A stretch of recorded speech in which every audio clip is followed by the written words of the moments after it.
Hello, कोण बाबा मी बोलालोय. कोण रे? समूह हा मीच. या नंबर कोणाचा? ते मित्राचा हाय. तुम्हाला एक विषय बोलायचा आहे. बोलू काय? बोल की, काय झालं? तुम्हाला शेवट चान्स आहे काय? सुधारा जरासं. तुम्हाला माहिती आहे मला सगळं तुमचं. काय काय सुधारा. सुधरा? काय केलं मी? काय ड्रिंक करतोय का? काय करतोय? सकाळी संध्याकाळी जातोय का? आम्हाला काय काय आलं?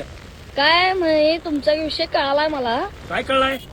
काय पलीकड माझ्या मित्राच्या मम्मीला कशाला सारखा हराटी दे, हे दे, ते दे, कशाला करतायसा तसं आगाडा दे, गुलाबाची फुलं दे, फुलं वालायचा वय तिला सारखं देऊन जातायसा. अरे खरं तुझ्या मित्राची मम्मी म्हणून रे, एक मदत म्हणून. त्यांच्या घरात कोण नसते असते म्हणून रे. तिला मदत करायला काय त्यांच्या घरातली काय मेल्यात काय? बर. पोरांनी मला मुतारीत घेऊन ताकीद केला. तुम्हाला अजून पण सांगालोय काय सुधरा. तुमच्या नादात मी मार खायला नको. ते पोरगा 9वीला आहे, त्याला कळतंय सगळं. तो म्हणाला मला पोरं घेऊन मारणार आहे मी. कुणाला? मला? हा अरे खरं काय काय शेजार धर्म म्हणून का हाय का नाही रे समूह? नाही त्याला काय. तुम्ही कशाला जातायचा? तुमच्यामुळे ते चिडले, मला मारले, मुतारीत घेऊन ताकीद केला 2-3 वेळा त्यानं मला.